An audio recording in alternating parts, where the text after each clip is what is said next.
So hello guys, welcome to our channel pharma decoded.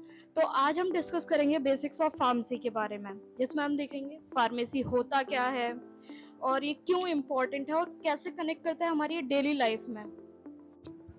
हम देखते हैं कि फार्मेसी है क्या, व्हाट इज फार्मेसी। तो फार्मेसी एक साइंस की ब्रांच होती है जिसमें हम बेसिकली पढ़ते हैं कि किसी भी डोजेस फॉर्म या मेडिसिन को कैसे प्रिपेयर करना है, कैसे उसे बनाना है, उसे कैसे डिस्पेंस करना है और उसका प्रॉपर यूज क्या है, एडवर्स इफेक्ट क्या है, ये सब हम देखते हैं। और सिंपल वर्ड्स में देखा जाए तो फार्मासिस्ट वो पर्सन होता है जो डॉक्टर और पेशेंट के बीच में एक लिंक का काम करता है। मतलब डॉक्टर तुम्हें प्रिस्क्रिप्शन लिख के देगा, फार्मासिस्ट तुम्हें वो प्रिस्क्रिप्शन से मेडिसिन को डिस्पेंस करेगा और उसके बाद वो देखेगा, तुम्हें बताएगा कि उसका कैसे कैसे यूज करना है, तुम्हें क्या क्या एडवर्स इफेक्ट होते हैं। ये अवेयरनेस क्रिएट करना जो है फार्मासिस्ट का काम होता है।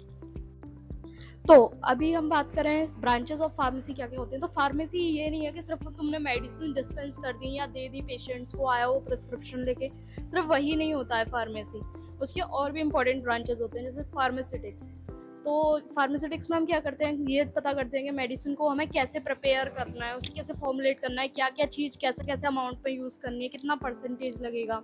फार्माकोलॉजी, इसमें हम देखते हैं जो हमारी ड्रग की फार्मा को डायनेमिक और फार्माको काइनेटिक प्रोफाइल होती है। मतलब हमारी ड्रग जो है वो बॉडी पर कैसे एक्ट करती है और जैसे हमारी बॉडी उस ड्रग से क्या रिएक्ट करती है, कैसे एक्शन देती है। जस्ट आपने ली पैरासीटामोल, तो फार्माकोकाइनेटिक हमारी ड्रग कैसे एक्ट करेगी। तो पैरासीटामोल पहले हम लेंगे, उसका एब्जॉर्प्शन होगा, उसका डिस्ट्रीब्यूशन होगा, मेटाबॉलिज्म होगा एंड देन वो एक्सक्रीट हो जाएगी। और वो हमारी बॉडी में कैसे रिएक्ट करती है, मतलब वो एंटीपायरेटिक इफेक्ट देती है, एनाल्जेसिक इफेक्ट देती है। तो वो हो गया उसका फार्माको डायनेमिक पैरामीटर। उसके बाद हम देखते हैं फार्माकोग्नोसी। इसमें हम ऐसी मेडिसिन के बारे में स्टडी करते हैं जो हमें नेचुरल सोर्स से मिलती हैं, जैसे प्लांट्स, एनिमल्स, माइक्रोब्स, मिनरल्स और मराइन सोर्सेस। उसके बाद आता है फार्मास्यूटिकल केमिस्ट्री। इसमें हम केमिस्ट्री पढ़ते हैं ड्रग्स की, जैसे केमिकल स्ट्रक्चर, सिंथेसिस, एनालिसिस, कैसे होगी ड्रग्स की, इसमें हम ये सारा सब कुछ पढ़ते हैं। उसके बाद आता है क्लिनिकल फार्मेसी। इसमें हम डायरेक्ट पेशेंट केयर पर ध्यान देते हैं और इंश्योर करते हैं कि सेफ यूज हो मेडिसिन का, कोई भी ऐसा ना करे कि ओवरडोजिंग हो या और कुछ। So now we are gonna discuss the role of a pharmacist. इसमें हम देखेंगे कि फार्मासिस्ट के क्या रोल होते हैं। तो फार्मासिस्ट का काम सिर्फ इतना ही नहीं है कि आपने उसके पास गए, प्रिस्क्रिप्शन लेके और उसने मेडिसिन दी, उतना ही नहीं है उसका काम। उसका बहुत ज़्यादा काम होता है, इससे भी जितना आप सोचते हो उससे भी ज़्यादा काम होता है। जैसे कि पेशेंट्स को गाइड करना कि कितना डोज लेना है, किस टाइम पे लेना है, और ये डॉक्टर और पेशेंट के बीच में एक लिंक क्रिएट करना। उसके बाद ड्रग के इंटरेक्शंस चेक करना, न्यू ड्रग्स की रिसर्च करना। उसके बाद एजुकेट करना about the side effect of the drugs, उनका कहीं कोई पेशेंट ओवरडोज ना कर दे या फिर टॉक्सिसिटी ना हो जाए उसे, उसके बारे में इंश्योर करना कि कोई भी ड्रग कितनी उसकी क्वालिटी है या नहीं, अच्छे से वो प्योर है या नहीं है, सेफ है या नहीं है वो ड्रग फॉर द यूज। तो ये सब काम होता है हमारे फार्मासिस्ट का।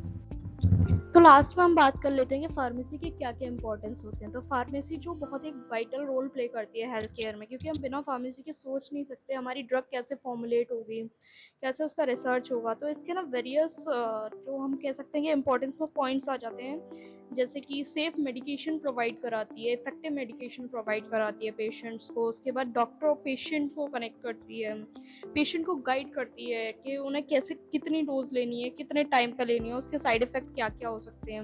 न्यू मेडिसिन को डिस्कवर करते हैं हम थ्रू रिसर्च। उसके बाद मेडिसिन की क्वालिटी चेक कर सकते हैं हम कि मेडिसिन प्योर है या नहीं, इफेक्टिव है या नहीं। और पब्लिक हेल्थ में हेल्प करती है, जैसे कि वैक्सीन देने में, अवेयरनेस स्प्रेड करने में हेल्थ के बारे में। उसके बाद मिसयूज को भी अवॉइड कर सकते हैं हम बिकॉज ऑफ फार्मेसी ओनली, क्योंकि फार्मेसी में हमें पता होता है कि डोज का, ड्रग की कितनी डोज ली जाए कि उसका करेक्ट यूज होगा, वो उसका ओवर यूज को कैसे अवॉइड किया जाए। उसके बाद इकोनॉमी को भी काफ़ी सपोर्ट करता है, क्योंकि फार्मेसी इंडस्ट्री जो होती है वेरियस जॉब्स और बहुत ज़्यादा ग्रोथ प्रोवाइड करती है कंट्री को। अब हम चलते हैं अपने सेशन के एंड की तरफ। इसमें हमने आज डिस्कस किया बेसिक्स ऑफ फार्मेसी क्या होते हैं, जिसमें हमने देखा कि फार्मेसी का क्या इंपॉर्टेंस है, क्या रोल होता है फार्मासिस्ट का, क्या होती है फार्मेसी, ये सब हमने देखा। तो अगर आपको ये वीडियो पसंद आई हो तो don't forget to like the video and share and subscribe. and don't forget to hit the bell icon for more pharmacy related content. See you soon in the next video.